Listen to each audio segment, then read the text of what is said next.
Well, it's often said that the most popular content on the internet is all about sex. Many people like to use the internet for some harmless flirting, but a whole lot more besides. So, does that mean they're really cheating on their partners? Let's ask our resident shrink, Dr. Roman Candle. What are you insinuating, Steve? What do you think I do in my study? I resent this. So would my wife. Some people would think that if you play online games like World of Warcraft or Entropia Universe, in which you're using a weapon to shoot other people or monsters, well, you're not really carrying a gun or you're not really shooting monsters, it's because it's only a game. So isn't having pixel sex or being in a smutty chat room much the same thing? I have a confession. I used to be a 24-year-old Ukrainian pole dancer named Lucky.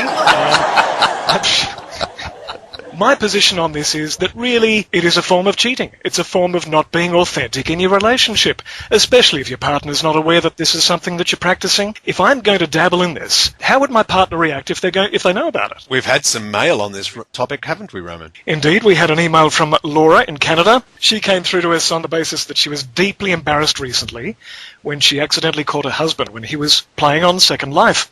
His avatar was having really, and I quote, depraved sex with a female avatar. I was deeply shocked. At least she thinks it was the same as him being with another woman. Trust your instincts on this. He's transgressed the boundaries. He's kind of shot right across your value system. And if you're feeling cold and prickly about this, then trust your instincts.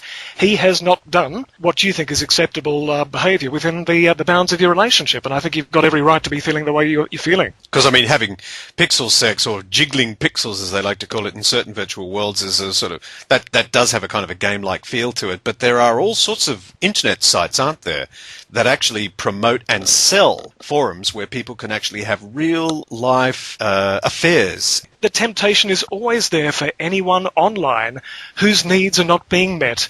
There's no harm, like the internet, like magazines that preceded them. But it's got to be viewed in the context of your world.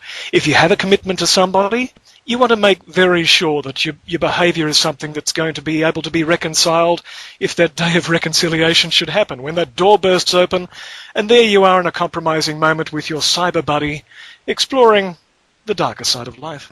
Yes, the darker side of life. Well, of course, so basically, are you saying it's really all about the intention behind this sort of thing? I think there's no harm in exploring yourself and the way in which you interact with this world. We're explorative creatures. We're also social creatures.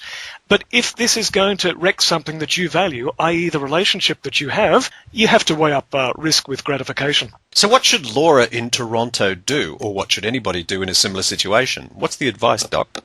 Okay, the number one rule is confront your partner on the basis of respect. And instead of saying, you should have done this, or I'm furious with you for that, engage with them from a feelings basis. When I experience you doing this, I feel that. So share your feelings. That way you're least likely to come up against a barrier of defense.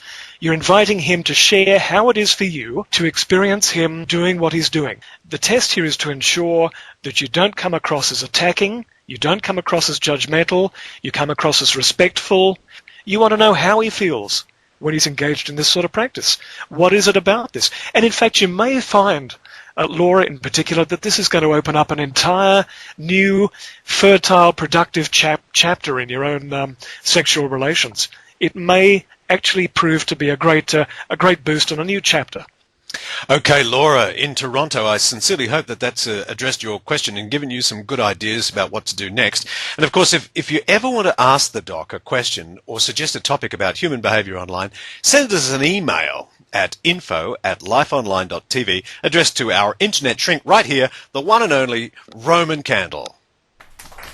Thanks, everyone. See you later. Bye.